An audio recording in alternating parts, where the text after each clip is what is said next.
Hello, and welcome to Rippercast, your podcast on Jack the Ripper and the Whitechapel murders. This is episode 30, A Clue in Whitechapel, the Goulston Street Graffito. I'm Jonathan Menges, and joining the show today from Maidstone, Kent in the UK is Paul Begg. From Ramsgate, Kent in the UK is Chris Scott. From Philadelphia, Pennsylvania is Howard Brown. From Edmonton, Alberta, Canada is Robert McLaughlin. From Neath in Wales is Gareth Williams. And from Charlottesville, Virginia is Ryder.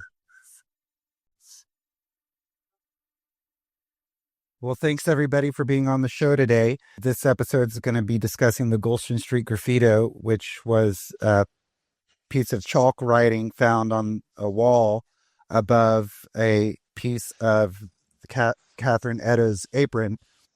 It's within a couple hours of the discovery of her body in Mitre Square.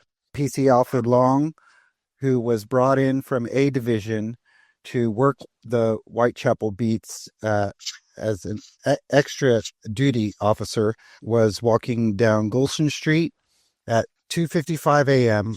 on the morning of September 30th, and found between the in the stairway in the entrance of numbers 108 to 119 of the Wentworth Model Dwellings, which was a large block of dwellings that had entrances that divided up the building into sections. So this was in the entrances to the rooms 108 to 119. He found a piece of a woman's apron wet with blood. That piece would later be matched to the apron of Catherine Eddowes. And he did a cursory search of the building, thinking, I guess, that there may have been another murder that had occurred there at the building site. And on the brick of the door jamb, he saw written in chalk and variations of this phrase have popped up from time to time, but essentially it said, "The Jews are the men that will not be blamed for nothing." PC Long wrote down that message, and word got to the officers who are at the scene of Mitre Square, who came over to Goulston Street, city PCs and Scotland Yard PCs, and Charles Warren was alerted, and he went to Leman Street Police Station. Charles Warren was alerted about the murders of the double event, the murders of Elizabeth Stride and Catherine Eddowes. He goes to Leman Street Police Station, where he is made aware of the discovery of the piece of apron and the graffiti. And Arnold, who is the superintendent at Leman Street Police Station, had by this time already sent an officer to Goulston Street to wipe out the message. Warren said that he wanted to check out the writing on the wall first before he made any decisions. Once Warren arrived on the scene, he agreed with Superintendent Arnold that in order to prevent any kind of anti-Jewish rioting, that the message be erased, to the objections of some of the other PCs who were at the scene. They had sent for a photographer, I believe, at that point, but it would have taken an hour for the photographer to have arrived. So much has been made of this, the wording on the wall. "The Jews are the men that will not be blamed for nothing." The word Jews was misspelled, so it appears. Various spellings have it as Jewes, which is how McWilliams had it written down. PC Long had it spelled Juews, and Warren had it spelled Juwes, and Swanson also had it spelled the same way as Warren. But nevertheless, it appeared to me that the officers at the scene, whether they wanted the message erased or not, and this would be including Warren and Arnold, did connect the graffiti to the crime. So just as a way of introduction, that's basically what happened. The meaning behind the message has been debated endlessly, and it still gets debated to this day, and whether or not it was even written by the killer or one of a number of graffiti phrases that were written on the walls in the neighborhood, and it would have nothing to do with the murder of Catherine Eddowes or Elizabeth Stride. So, Howard Brown, you have an opinion on this matter. Why don't you tell us what you think about this? I certainly do. Thank you, John. My main contention that the graffiti could be considered evidence is that the amount of emphasis that the police put on it at the time. Not to divert what we're going to talk about here, but we have at least 6 different spellings of the word throughout time, and the 2 most probable are the one that PC Long and Detective Constable Halse came up with. The graffiti is actually a hybrid message. It uses the second word used by Halse and the sentence structure used by Long. And of course, Warren jettisoned that communication to the Home Office on October 8th. We also have an issue about the actual location. I believe Mr. Begg brought that up several years ago, that it was above the door. And I followed up with an article in Ripperologist in 2005. And the premise of my argument about the graffiti being legitimate evidence is that it was above the door on the black fascia. Now, I know a lot of ripperologists believe it was on the archway, but considering that it rained that night, I think that it'd be highly improbable that Detective Halse would have mentioned that it was fresh. Does anyone have any comments about that? Just to add that PC Long, in his description, and he was the first PC to see the graffiti, called it blurred. And he's also the witness at the inquest who more or less flip-flopped on his actual testimony. He wasn't quite sure, if you read through the inquest transcripts. Going back to you were saying about the location of the graffiti on the wall, explain to us a little bit more in detail of where you think that the graffiti was located as opposed to what's the commonly held belief. Well, that's a good question. I know that Charles Warren mentioned that it was on the door jamb on the arch. However, I have seen references in newspapers, and I believe that Mr. Begg brought it up several years ago. He didn't push the idea, but he brought it up that it was above the door. And to me, that would there was brickwork above the door near the door jamb, obviously. And the way I read it to me, it seems like it was above that door that led down to the cellar. But that's just an opinion, and I wondered if anybody else had any comments about that. One of the things that also I've read about the location is that it was inside the entranceway leading to the rooms, not so much on the archway, but on the wall inside. Yes, I think that's the feeling that I have as well. Yeah, I think my observation on that would be, Howard, Paul, everybody, is that, an archway is kind of a right angular structure. There are the bits that sort of front onto the street, and there's the bit that's tucked in, so to speak, at a right angle into the passageway itself. So therefore, it's possible for something to have been written on the doorway and in the passage at the same time. Yeah, which sort of ties in with Warren's description of it being on the jamb of the open doorway. So that's kind of where I put it. So it's just off the street, let's say, by how wide is an archway? 6-8 inches maybe on the part of the doorway. I think Howard did some measurements based on the size of a brick.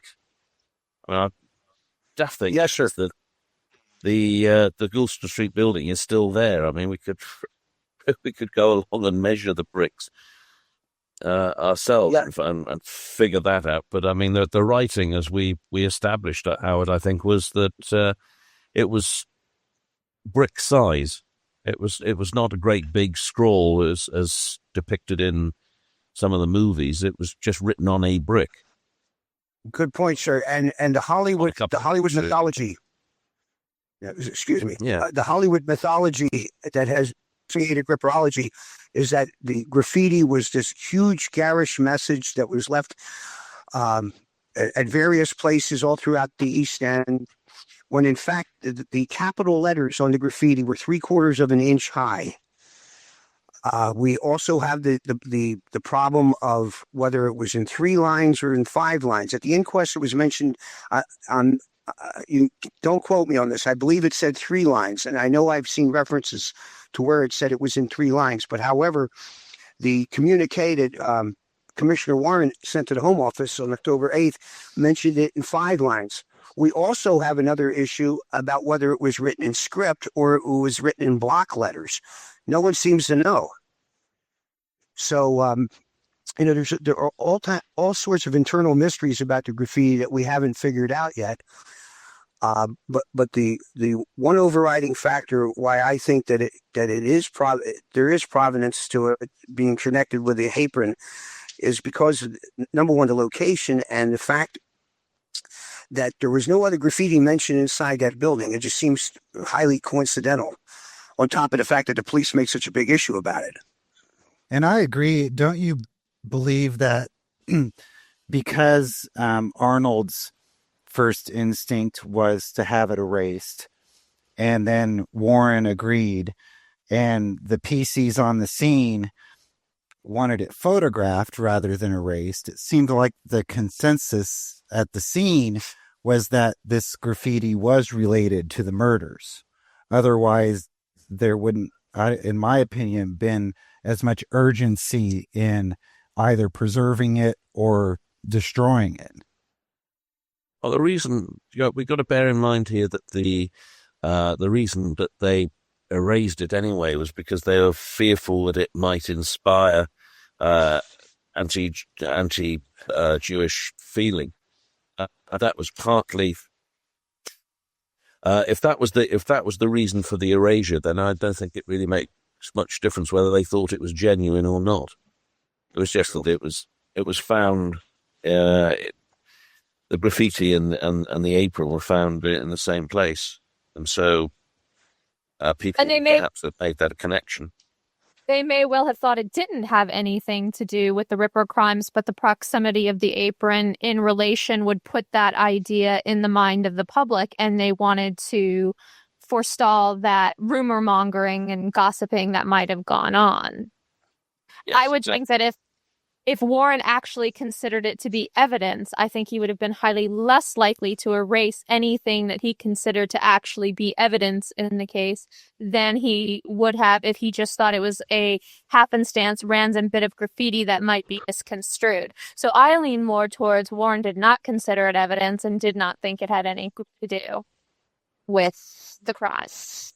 Can I just say that I think also it might be, what might be more important is not the wording, but the location, because Warren even balked at the idea of just either erasing the one word Jewish or the whole of the first line. He still balked at that, which I think if he were worried that the wording was what would spark some kind of anti-Semitic incident, then that would make sense. But I think you've got to mention that that particular block of dwellings was occupied almost exclusively by Jews, and also that by the time the photographer would have arrived, it would have been either would have been light or would have been getting light.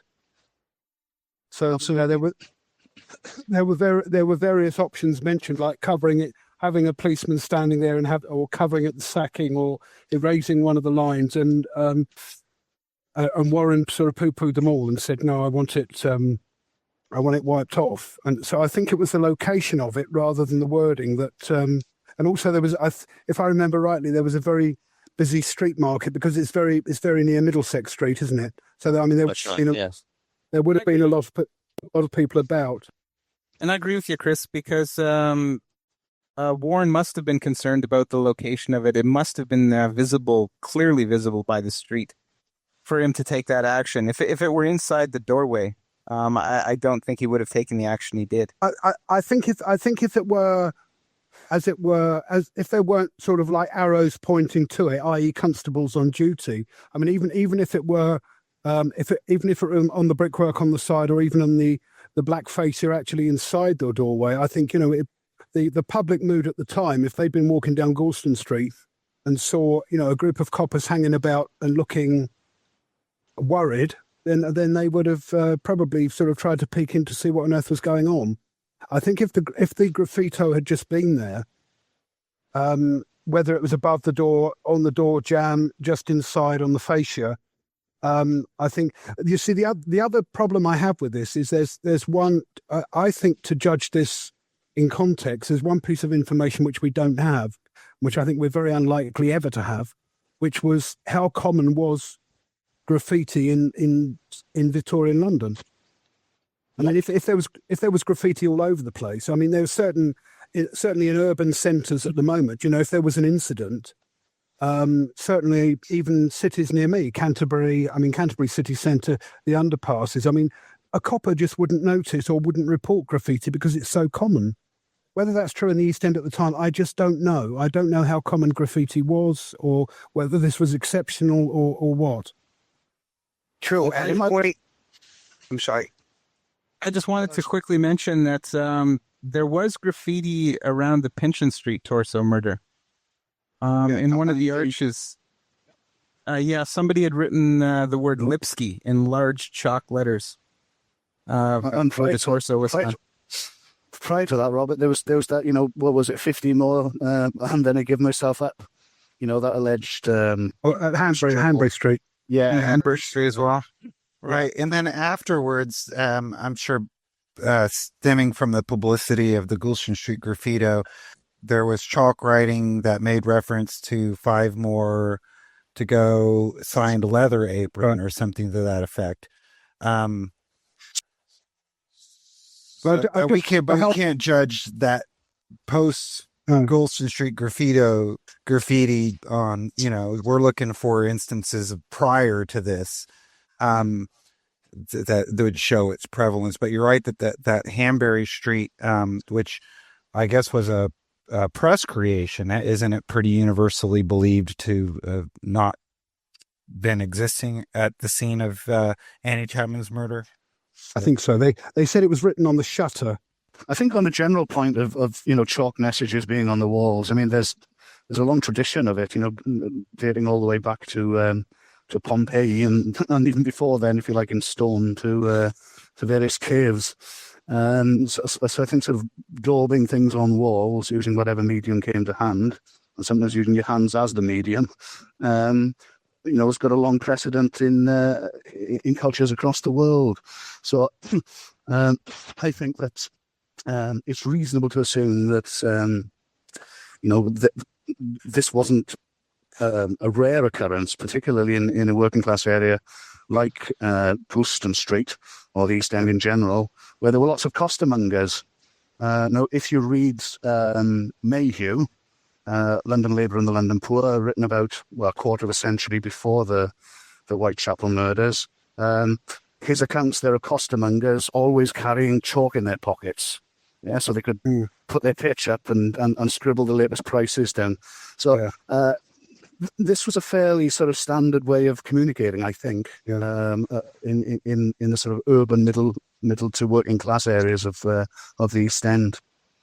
And Martin Fido, I think, would agree with you, Gareth, and he, on a prior podcast, said that his belief on the Goulston Street graffito is that it was left as an insult. It pertained to one of the sellers. It was something written by a dissatisfied customer. It could also be really low down, though, wasn't it? Which is odd if that was the case. I seem to remember, Howard. I'm feeling a cold here at the same time, but I seem to remember that he would have had to have been down on his haunches or something. Right, and then for 3/4-inch capital letters, and instead of saying Joe Cohen robbed me, I mean the message is really, really convoluted if it's meant to be an insult or slur to any Jewish vendor. It's an unorthodox message. I mean, what could he be blamed for? I mean, what's the message there?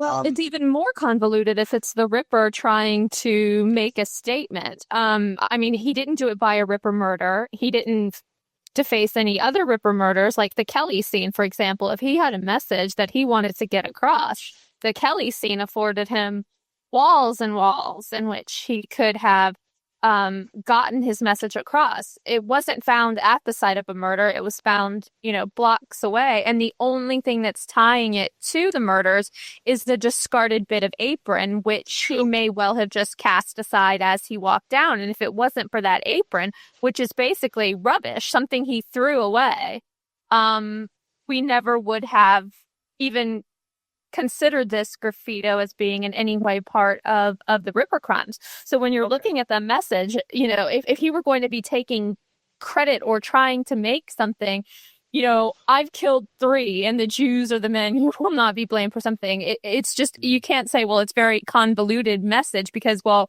regardless of what it is, it's a very convoluted message. Okay, if it says something like, sorry, I was going to say, if it says something like, P.S. Major Smith, forget about looking for bloodstains, I've washed my hand in the trough, then that would solve so many mysteries.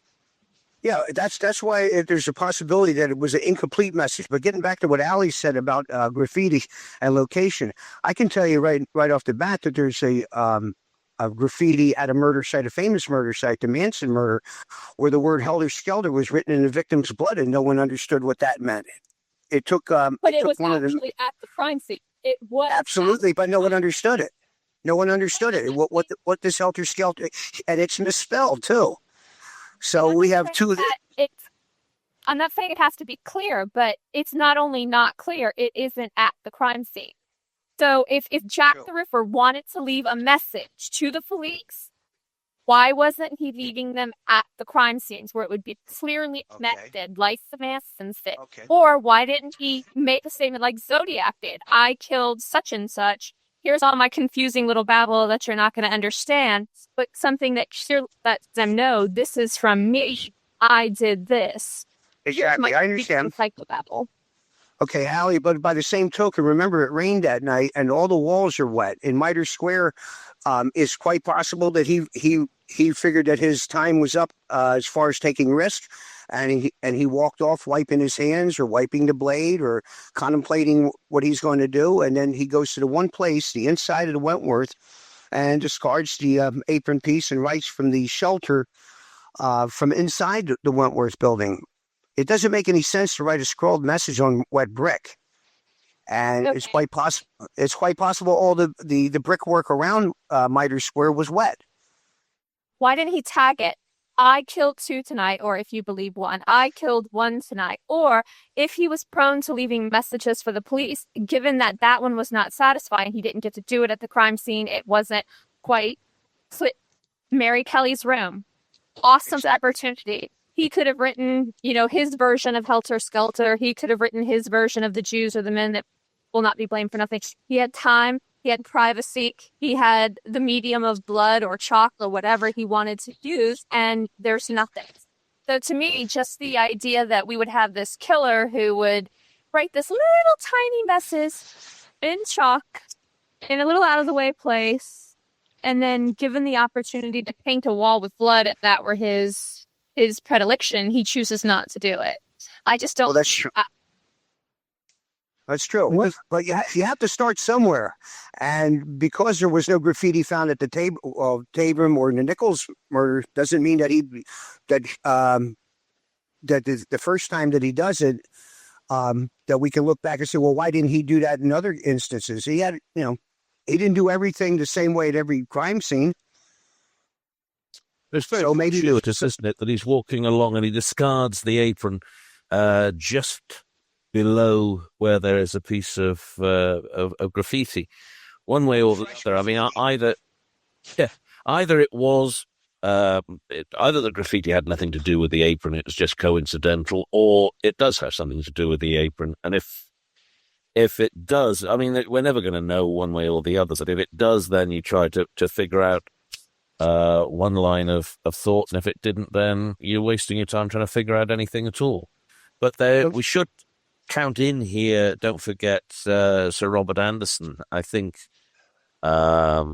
referred to the writing on the wall and saying it was a clue that was destroyed, if you recall. Yes, it's true. So does that suggest that it was felt that the writing was genuine by the police at the time, that it did have a connection? If nothing else, I suppose it would give some weight to the Anderson, foreign Jew idea, because there's no way Jack would have been British, because if he had been, he'd just have written a message complaining about the weather, picking up on Howard's point earlier about the rain. Sorry, back to Howard's point, comparing this to the Manson murders, which he's emailed me before, and we discussed it prior to the podcast. But one thing I wanted to point out, the Manson murder site, yes, there was the phrase helter-skelter misspelled that the prosecution ended up using as their benchmark of their case against the Manson family. There was also a door found at Barker Ranch of the Manson family that had the word helter-skelter misspelled in the exact same way that they were able to pry off its hinges and bring into the courtroom. But also at the Manson site, they wrote pig, they wrote political piggy, they carved war into one of the victims' chests. We're talking about both of the double crimes of the Manson families. So there was a lot more messages there at the crime scene that they didn't I don't believe that the police necessarily needed to figure out what helter skelter meant when political piggy, death to pigs, and rise was written right next to it. So I don't know, the comparison with the Manson case. I don't think that's a very apt comparison, because if Jack would have written the Jews are the men that won't be blamed for nothing, kind of like what Gareth was saying, and underneath it wrote, oh, by the way, I have 15 more to go, or something to that effect, then taken into conjunction, maybe the we wouldn't be looking at what this emphasis on the first writing was, Can I just ask something, which I'm not sure about, but I think is important, which is one of the reasons why I think that the police took it so seriously was to do with the proximity because we've got to remember this was the fourth canonical murder. I mean, we were well into the series, and at what point did the police know that the portion of apron was definitely connected to Eddowes? Because I think as soon as they appreciated that, and they thought, right, for the first time at any murder, we've got a tangible physical clue, so they would have taken everything in the immediate proximity very seriously. So I'm not sure at what point, I don't know how they physically compared them, whether they took the apron from Goulston Street to Mitre Square or the mortuary and made sure they tallied up. But I'm not sure how far into proceedings they were sure that they'd actually got a physical portion of Eddowes' apron. Yes, that's If right. I remember correctly, Chris, it was DC Hulse who took it to Golden Lane Mortuary to match it up with Eddowes. Right. And I do believe that this was before the graffiti was even erased. That they had a match for it. Right. And I think that was some of the city police why they were so reticent, why they wanted it photographed. Yeah. Because they did have Catherine Eddowes' apron in. I had read that Long took the apron piece to the Commercial Street police station within 15 minutes of discovering it. Now that is from one source, and other sources may vary, so I'm not sure which one's the most accurate one. But nevertheless, we'd agree that the apron was taken away from the scene before the graffiti was erased, which kind of brings up the point of how certainly the apron piece lying there in conjunction with the graffiti might have worried the police. But, and this is all in 120-year hindsight, but, wouldn't you think that removing the apron from the scene, it's not like there was a body lying there, would have lessened the influence of the graffiti on someone had mentioned earlier, if you have a bunch of PCs standing around pointing, at the thing, then that could draw attention to it. But you wonder, why they felt so why they were so concerned about the graffiti in the absence of the apron from even being there anymore. Well, as I go back to what I said, I think that having realised as soon as they'd made that physical link between the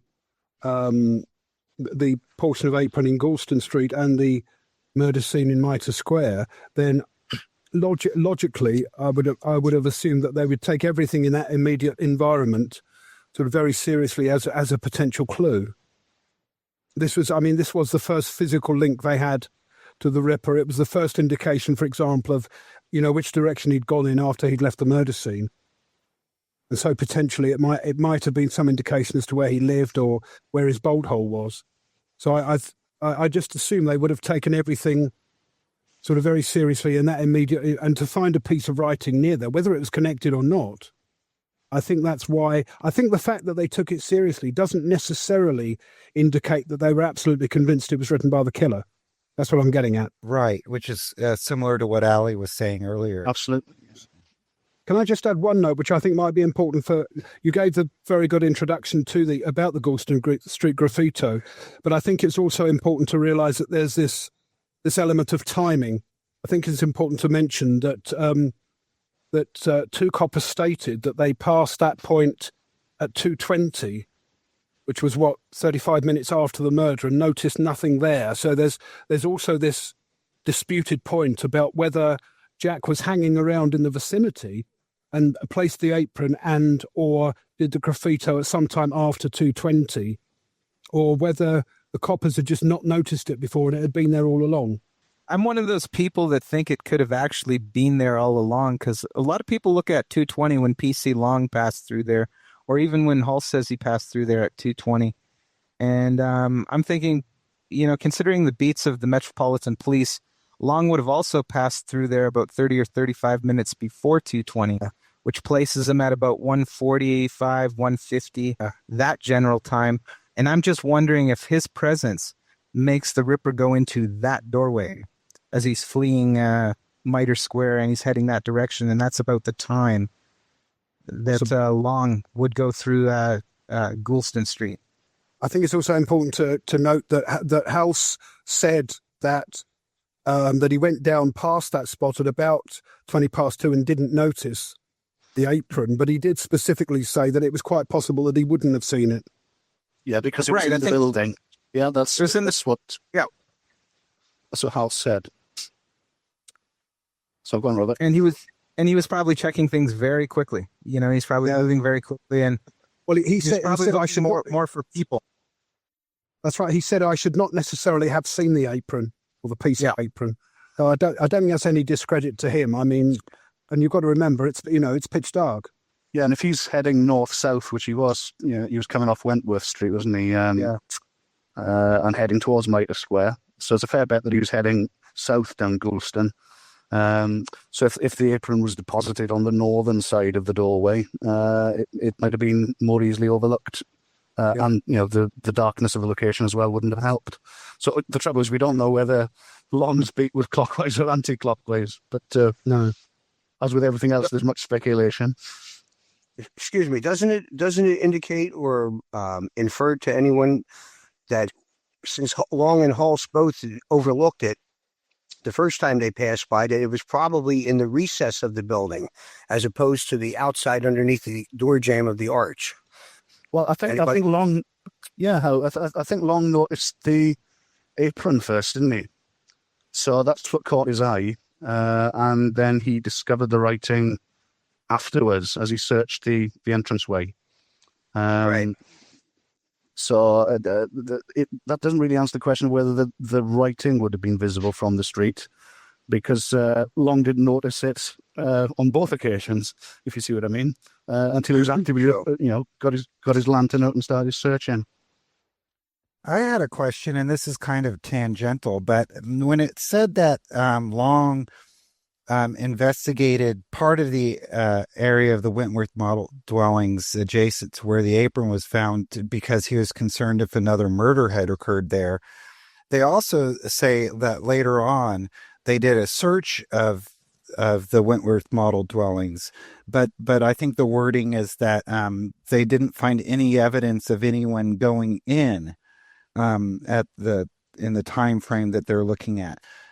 Does that mean that do you guys believe that they were actually going door to door knocking, or were they just looking for blood trails leading to a certain door? Because I'm wondering if they actually did room to room searches on the heels of this, or if they were just looking for evidence that someone entered who may have been dripping with blood, because it's kind of unclear. Yeah, it's unusual, John, if they didn't do that, considering at the Stride murder, they investigated the people inside the International Working Man's Educational Club, and they basically frisked them, and they wanted to know their whereabouts, all the males inside there. So I wouldn't understand why they wouldn't do it inside the Wentworth if they didn't. Because that would kind of if they're alerting everyone inside this mainly Jewish dwelling that there was reason to be concerned downstairs, kind of goes into their whole, the erasing of their graffiti. Well, of course, it may give more importance to that if they just told everyone inside that something had occurred down there. Police themselves were bringing the attention to the residents of the model dwelling of something that could possibly, be of some concern. Well, I think whether they deliberately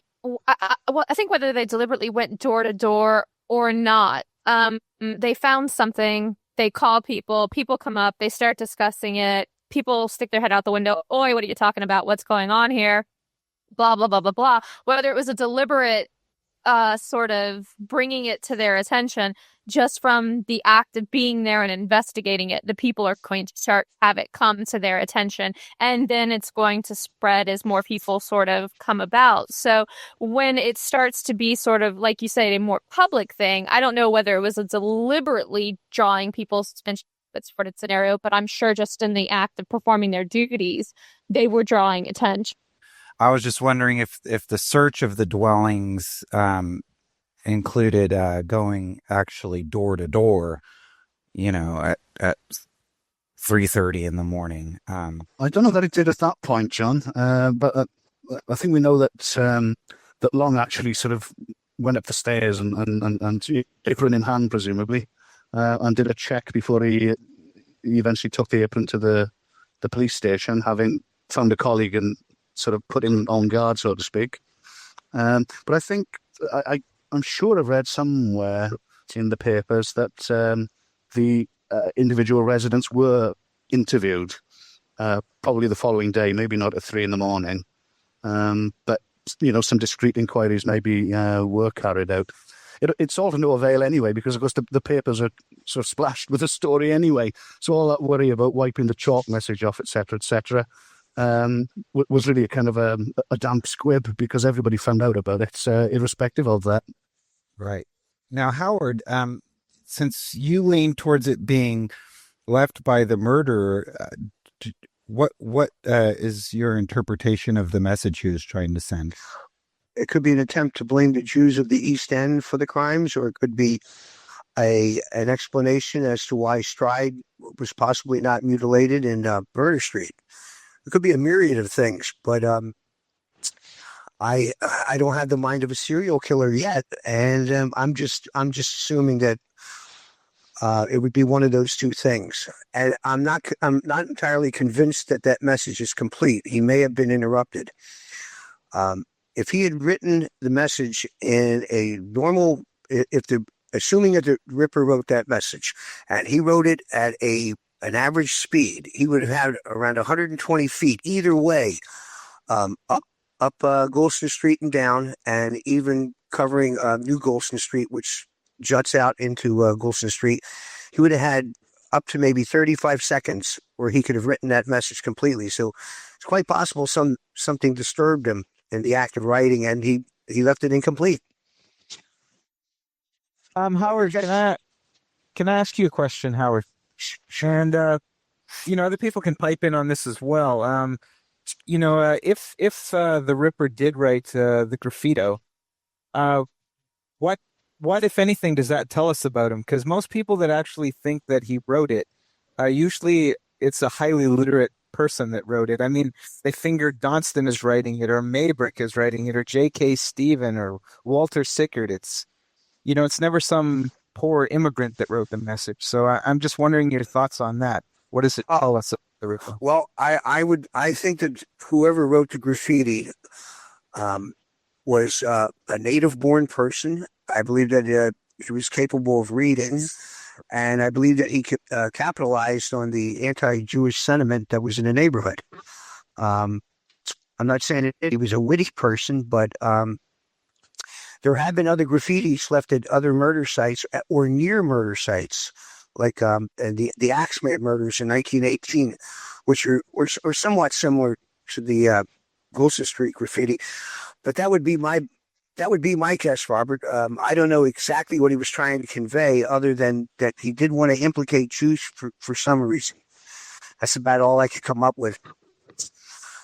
And as to where he got the chalk, Mrs. Eddowes had at least 53 items on her possession, on her person when she was taken to the mortuary, and at least a dozen of them had something to do with sewing. So it's quite possible that he spontaneously picked the chalk up out of her possessions as she was laid down on the ground.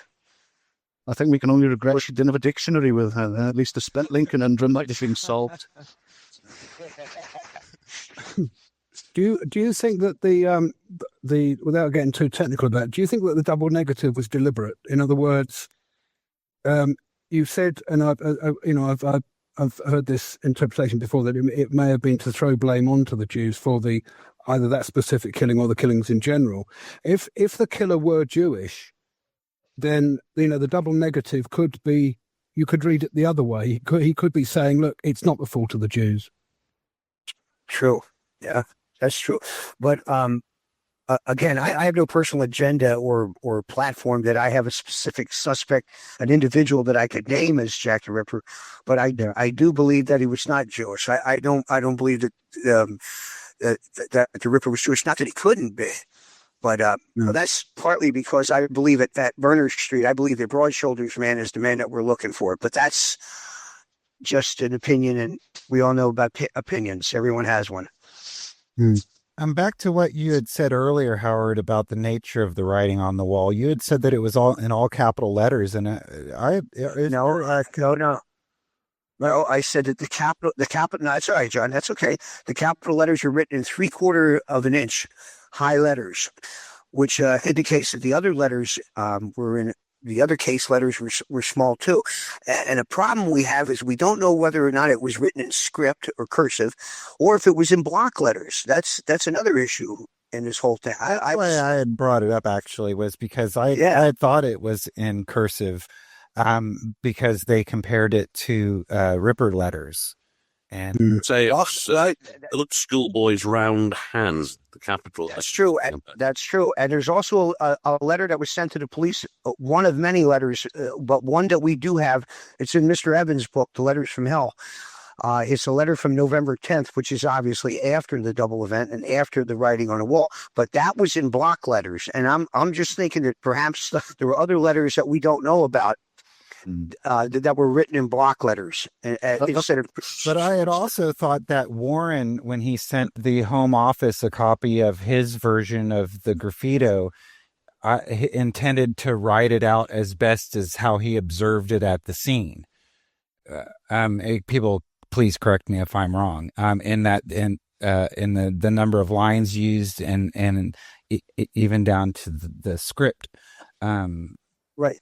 Okay, and here again we have which was written in cursive. Warren's version of the Graffito. Sorry, John, but here again we have that problem of it being like a hybrid message. It's got the second word that Long used, but the second word that Halse used, and the sentence structure as Long interpreted it at the inquest. So you've got everything corroborating what Long said, but with the addition of the word JUWES that Halse put. So we're inconclusive about that too. Yeah, I think, John, you make a good point there about Warren's transcript. I mean, whether he was attempting to reproduce it faithfully or not is one thing, but I feel reasonably sure that if it had been in block letters, in capital letters, that Warren would at least have copied that. Instead, as you say, he does it in a cursive manner. Yeah. So that, not that it really matters, but I think that is a good indicator, at least as far as I'm concerned, that it was in very small, as Howard says, cursive letters. How about the idea of the message actually being a threat? Either way, whichever way you read it, say that the Jews are the men that will not be blamed for nothing is like saying that the Jews are being blamed for something which they didn't do, and that they will rise against that eventually. They're not the men that are going to be blamed for nothing. I think there's a lot of validity in that, Paul. It's we're not going to take any shit from anyone. Is one way of interpreting it. Yeah. Which could be translated then, or transferred in the murderer's eyes, that he was doing, that he was proving the point. That is a statement that he was a Jew, and was retaliating for the blame that had been put on him for doing just the things that he hadn't done. I always go back to, there are lots of killers who've left lots of messages. They generally don't leave just one obscure one. One of the ones that always comes to mind is that we had the DC sniper killings, and they left tarot cards, which very obscure message, but they left them at more than one crime scene. And on one, it said something like, "Dear policeman, I am God." And it was left on the tarot card that has death represented. That's an obscure message, sort of, with the whole tarot cards and the death. But then you get the "Dear policeman, I am God" left with a bullet casing. And it becomes a much more clear sort of message. Plus, you get into the fact that it was left at more than one scene, so that the killer knows that his message is being understood and received. This was a message from me. Here's a bullet casing, which could be the apron. But then again, even they're left at more than one crime scene. If the killer's trying to convey a message, why didn't he take the best chance he had to convey a message, which would have been the Kelly scene? But we don't know what would go through the murderer's mind. I mean, he's walking along the street. He throws the apron into the entry. A cat knocks over a milk. Well, they wouldn't have knocked over a milk bottle in those days, but take the point as it being. And so he pops in, and whilst he's there, he leaves a little message. You can't be absolutely certain what somebody, the murderer, would have done or wouldn't have done. We don't know anything about him. We can't begin to assess the circumstances or the thought processes or anything else. There's nothing there to work on. All we can say is that either it was a fortuitous place for somebody to have written the message, but the other indications are that who was it? Was it Halse who said that the writing had the appearance of being recently done because he thought it would have been rubbed out by people passing in and out if it had been done a long time before? He also said it was fresh, Mr. Begg. Yeah, well, these are all points that sort of suggest that this was not an old piece of graffiti, that it hadn't been there for a while. So it's a fresh piece of graffiti, which just happens to be in the same location as the piece of apron. Yeah, well, there's a couple of things. If only I had a weather map for the night of the 30th of September. But he said. But yeah, I mean, there is that issue there of how I mentioned earlier the rain and so on. But well, we know that Goulston Street goes north, south, and at least the prevailing weather reports from the time indicate that the rain's coming in from the north and sweeping east. So, you know, if the writing was on the northwest sort of part of the doorway, then the rain would have missed most of it. It would have impacted more on the southeast face of the doorway. And I've seen graffiti. I've seen sort of Lovers Lane type graffiti chalked up in a bus shelter that was there for years. And while I wouldn't say it looked freshly minted after all that time, it still remained still retained a certain freshness after a very long period of time. I suppose I've always wondered, how do you determine the freshness of graffiti? I've always found that an odd statement. It was very, very fresh. And what Paul was saying about his interpretation of it possibly being a political statement, that's how I read it anyway, Paul, made by the Jews. That seems to make more sense. I mean, maybe I'm not going to say it makes more sense than it being by the killer necessarily, but that interpretation of the graffiti as a political statement would make more sense, being given the location it was written in and the time we're talking about here. Political statements of those kinds about the Jewish question in the East End of London would seem to make sense. And it could have been a day old or a couple days old. Is that what you were kind of getting at, Paul? In that maybe the Ripper had seen this writing on the wall and thought that was a good place to put the apron? Or either way, whichever way you want to look at it. I mean, I'm not fussed one. I've got no axe to grind really with whoever wrote it, but Warren and Arnold and everybody clearly saw that it was believed that it was it was an incitement to the Jews, which is why they particularly wanted to have it rubbed off. Mm. So if they saw it as inciting anti-Semitic reaction or anti-alien reaction, then presumably the interpretation of the words that I've just suggested wouldn't have applied. So I don't know. I mean, we just don't know, do we? Can I ask another question? I've seen various versions, but was there an allegedly accurate copy made, actually trying to imitate the handwriting? Well, that was the Warren one, wasn't it? Which Warren sent a memo to the Home Office where. Is that the one in 5 lines? Yeah, I think that's the only one that I think. Yeah, the October 8th. Yeah, the October 8th communication, Chris, was in 5 lines. I'm not sure if that's in good schoolboy handwriting, though, is it? it's in cursive, but I think to me it looks like it could be Warren's normal script. Yeah, instead of trying to imitate what he saw on the wall.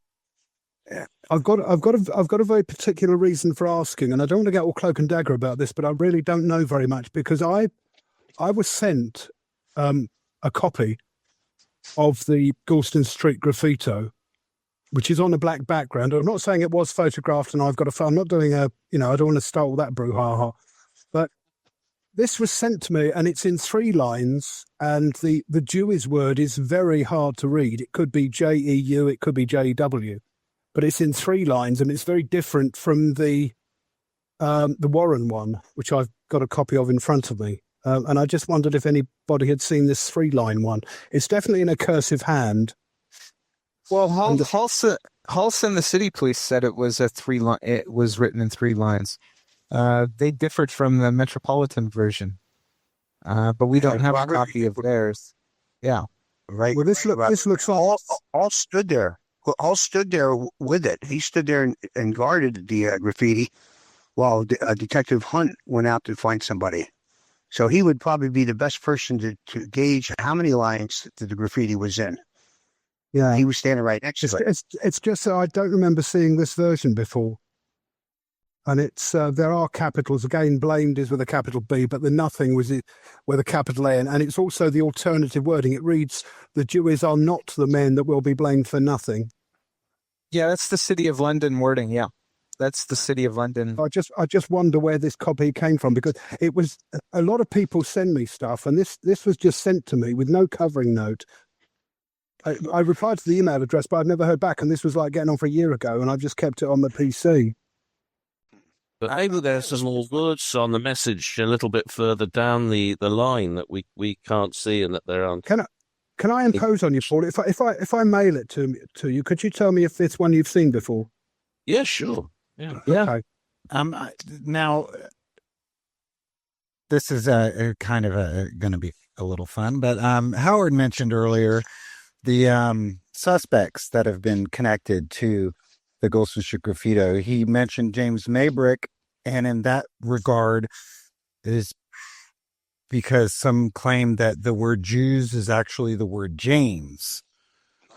And then we have the Masonic conspiracy, which seems to be the one that the media in Hollywood and everybody like to jump on, which to quickly explain that one is and I don't know if it was Stephen Knight's big idea or if he was the first to come up with this, but it is examined in detail in Stephen Knight's book, The Final Solution, where he tries to connect the murder of Catherine Eddowes in Mitre Square to the message chalked on the wall, along with a murder that took place when there was a priory at Mitre Square in 1530, a murder of a woman by a monk with a knife that, according to Knight, resembled the Catherine Eddowes murder. And then he links those three events, the Eddowes murder, the graffiti, and the monk murder of 1530, to the murder of one of the builders of Solomon's Temple, Hiram Abiff, by Jubilo, and Jubilum, which is the cornerstone of Freemason lore. And Knight claims that the abbreviation for those three men's names who perpetrated the murder against Hiram Abiff is Jews, Juwes, matching Warren's version of the spelling of the name on the wall. What are we going to make of that? Anyone? As far as I can remember, they were called the Ruffians, weren't they? They were never called the Jewes. They were just called the Ruffians in British Masonic law. Yes, they were. It's always struck me, actually, that, if they were Jubilo, and Jubilum, then the diminutive of them, or the collective noun anyway, should be the Jubes, or the Jewes. So I don't know, but sort of like a sweet, doesn't it? Some sort of fruit pasto. But yeah, I don't know how on earth that sort of came to light. Oh God, it reminded me of the Hood. So I'm not going to get that image out of my head now.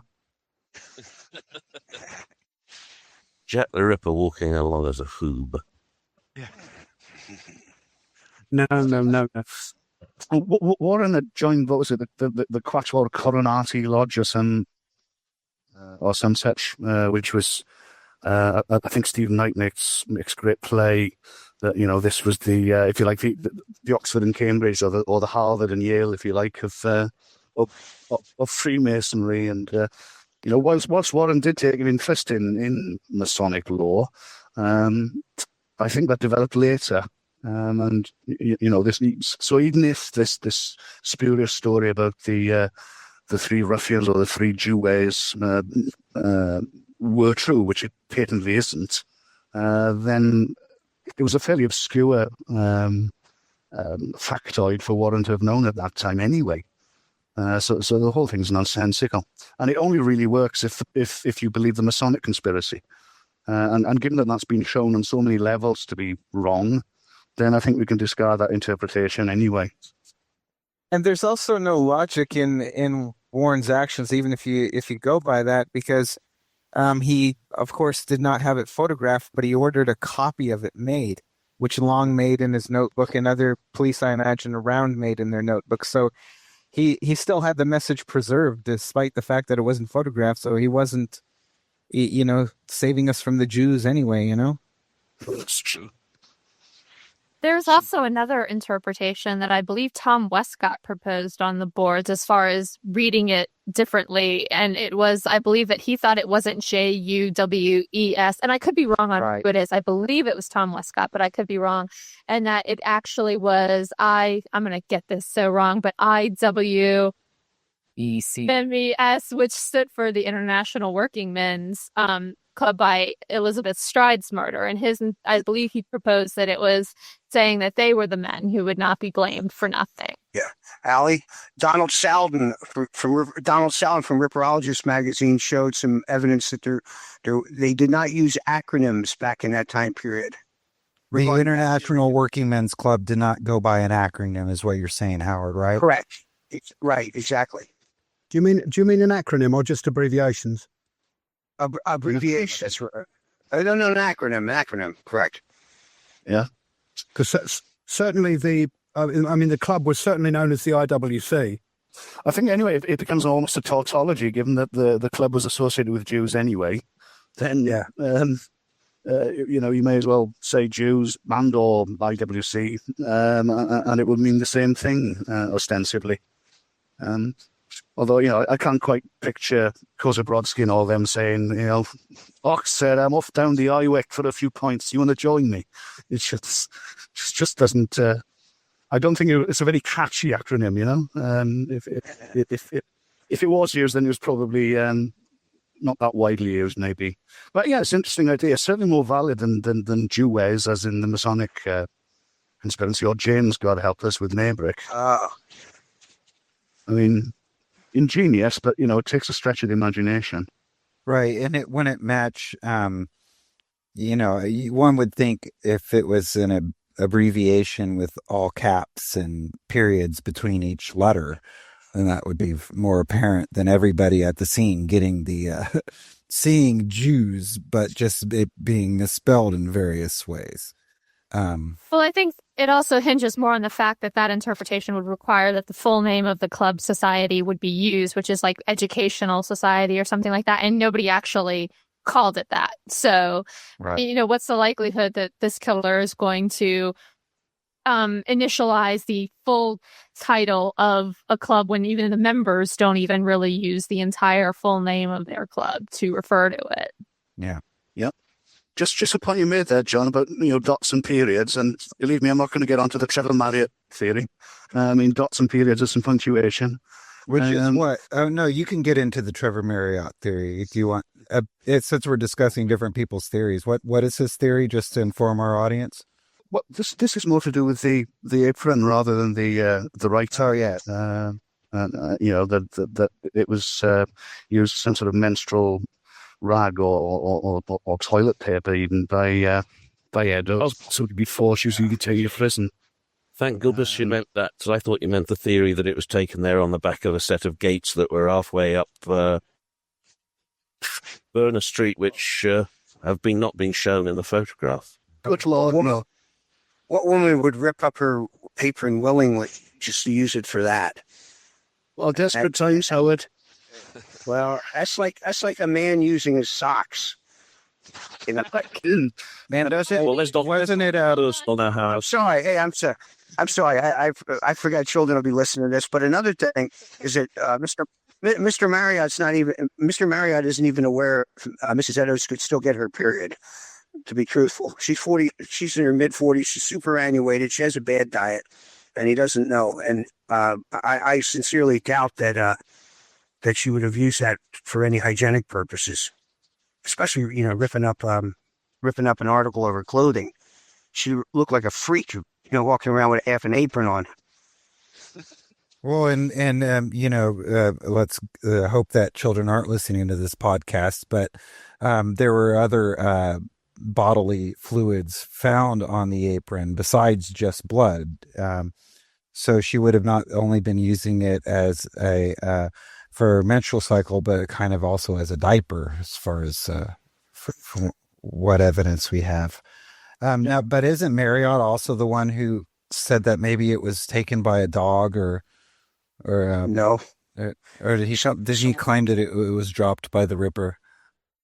Because I know that's kicking around out there also, is that the apron is just deposited by a stray dog or something. And it was just one big coincidence. A couple years ago, Did hypothesis. Hold on. She had 12 pieces of rag at least in her bag. As a woman, I can tell you what would have gotten used first. And she wouldn't have cut off her apron. So Trevor Marriott's theory is basically bald. Because she had an assortment of cloths that could have been used for that purpose if that purpose was needed. and the story. End of story. This will bow to the more experienced co-host on the podcast in those regards. So. You've ever actually menstruated. You don't actually get it. I'm at a loss for words. So We should get this sponsored. And no fiat. So we're all of the belief that he threw the apron there, then discounting the whole dog, dropped it in the archway. And Howard hasn't been convinced yet that that the writing is not by the murderer. Not yet. Not yet. Nice try tonight. I think the interesting thing from that perspective is the juxtaposition or whatever, the configuration of the apron and the graffito together, because it's not absolutely certain that they were in close proximity. Yes, they were in the doorway, but as we've seen, Long saw the apron first. He only noticed the graffiti after he started searching the entranceway. And, it's variously reported in the papers as above the apron, on the wall. I think there's one newspaper source that says directly above. I might be wrong in that, but certainly Long's signed inquest testimony and the transcripts of the inquest in the Telegraph, the Times, and I think the Morning Advertiser all say Long is saying on the wall above. Yeah, or rather than directly on the wall above or directly above the apron piece. So there is that element of doubt that they were that close together. And after Long handles the apron, we're never going to know anyway. By the time other officers arrive on the scene, Long would be, I think, the only one who would have known. Yeah, because it would have been moved. Yeah. Well, he took it off to Commercial Street, didn't he? Yeah. Yes, he did. So. There is one interesting newspaper clip which I only found today, and this was in the Pall Mall Gazette, which, granted, isn't the most reliable at the best of times.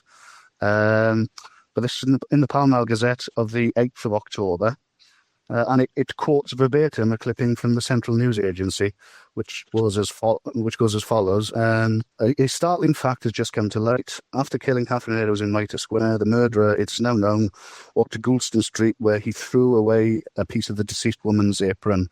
Within a few feet of this spot, he had written on the wall, "The Jews shall not be blamed for nothing." So this is the only source I've seen where it actually says within a few feet of this spot.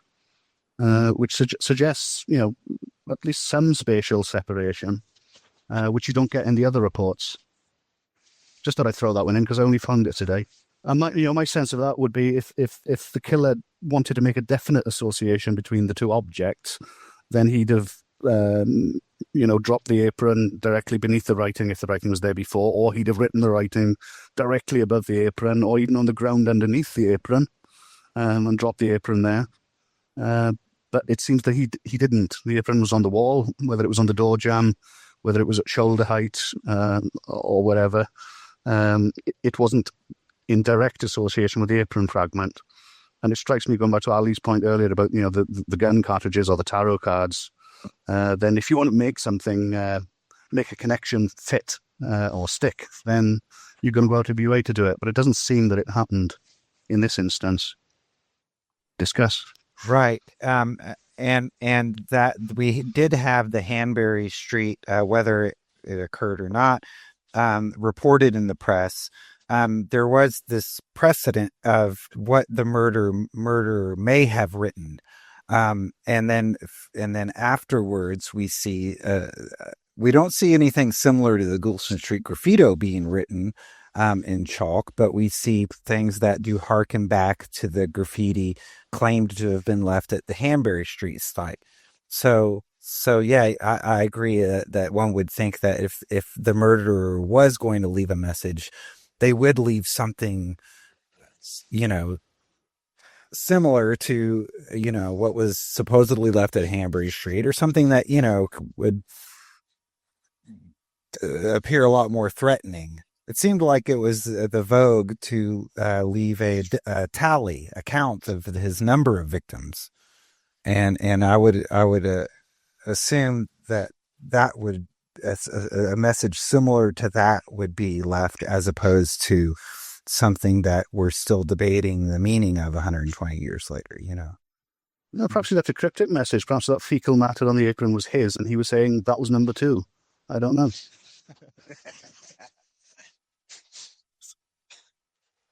All right. Silly. Yes. On that wonderful note, anyone have any last words on the Goulston Street Graffito before we call it a podcast?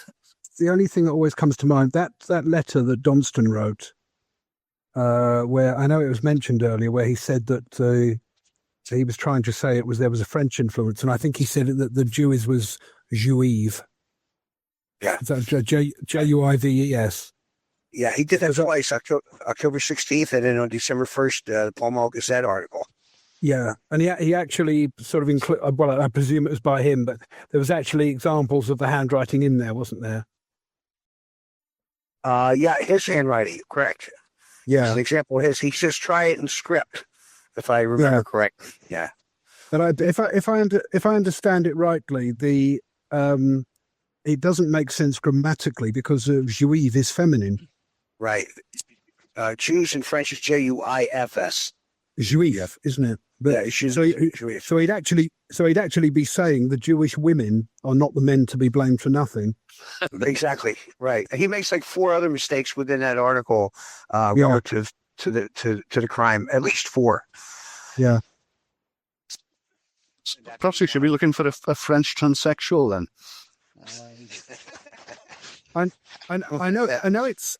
I know it's only obliquely related, but I mean, I'd just really be interested to quickly think what other folks think about this business, about the timing. That I find it incredible, especially the number of police that would be on the street, that the killer of Eddowes would hang about for probably in excess of an hour before dumping the apron. So personally, I think that the apron was there at 2:20, and it just wasn't seen. But I mean, does anybody think that he did actually hang about and dump the apron after, between 2:20 and 2:55? And that's a good argument against graffiti. Very good argument against it. And also along that same line of thinking, I was wondering when Long was made aware of the murder of Catherine Eddowes, in that if he passed by that location at 2:20, I mean, what do we even know? How quickly word traveled to the other cops on the beat. We do, John. Long didn't find out until he'd taken the apron to Commercial Street. He was then told, and I think this was at 2:35 or whatever, or thereabouts. So he discovered the apron without even realizing that a murder had been committed. And he thought to take that apron piece to the Commercial Street police station. Yeah. That's interesting. Yep. House gives a very definite time. He said that he heard about the murder at 2 minutes to 2. He said at 2 minutes to 2 o'clock on the Sunday morning, when near Aldgate Church, in company with Outram and Marriott, I heard that a woman had been found murdered. So he heard within quarter of an hour. Yeah, and Long, I don't know the source, offhand, but he certainly says that he took the apron to the station and there found out that there'd been a murder in Mitre Square shortly after 3 a.m. So it would have been Long would have been left in the dark for an entire hour after Hulse was made aware of it. Yeah, holding this ghastly piece of evidence at arm's length, probably. Kind of. They should have told him sooner, poor guy. Just an obscure point on that is that, say Hulse brings it, say he Long brings the piece of apron to Commercial Street Station. Did he realize even that the Graffito was there then? Is he absolutely certain that the Graffito's there at 2:55? Yes, he's. It's. I've got the transcript of the inquest, and I was just having a quick look through. The coroner said, "How did you come to observe the writing on the wall?" Oh no, he says, which did you notice first, the piece of apron or the writing? And Long said the piece of apron, one corner of which was wet with blood.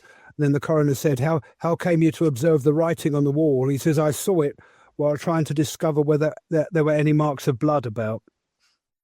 Okay. So he found the piece of apron with the blood stain on and was looking around to see if there was like a blood trail, and then saw the writing.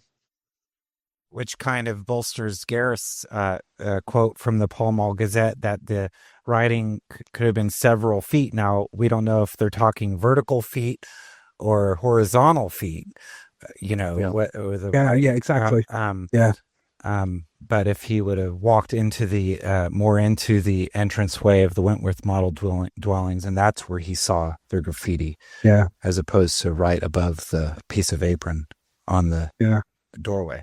Oh, he says, because he was recalled because he hadn't got his pocketbook with him, this business about when he found out about the murder. All he says was, about searching the buildings. He went up and down the staircases. How many staircases are there? 6 or 7. You searched every staircase. And he says, yes, every staircase to the top. There were no traces of blood or footmarks. And then he says, I heard of the murder in the city. There were rumours of another, but not certain. That's all he says. So he could have heard of it while he was passing on his beat, for example, and maybe passed. I presume so. Yeah. I don't think he did. I mean, we'll check afterwards. But I'm sure there are some more or less verbatim transcripts. We've got to be careful here because, as usual, the accounts vary. Exactly. And also the other, has anybody ever found out who the other? Because after that, Long says when he was asked, he said, when you went away, this was to take the apron, did you leave anybody in charge? And he said, yes, the constable on the next beat, PC 190 H Division, but I do not know his name. I told him to keep observation on the dwelling house and to see if anyone entered or left. That would be Constable Jewes, probably. Oh, don't. Yeah, the see, I've at least alluded to it all. Well, he's looked a bit out, was he? No, exactly. He did his best. He did his best. All right. Well, is that it then, everybody? I think so. Yep. All right. Well, I thank everyone for being on the show today, and we'll end it there. And that was Rippercast, episode 30, A Clue in Whitechapel, the Goulston Street Graffito. I want to thank everyone for joining the show today. We had Paul Begg, Chris Scott, Howard Brown, Gareth Williams, Robert McLaughlin, and Ali Ryder. We are a weekly podcast on the Whitechapel murders, available at our website, www.rippernet.com, or by subscription via the iTunes Music Store, keyword Rippercast, or Jack the Ripper. If you have any questions, comments, or suggestions for the show, you can email us at rippernet@max.com. Again, I want to thank everyone for participating in the podcast, and I certainly want to thank all of our listeners out there, and we'll see you next week.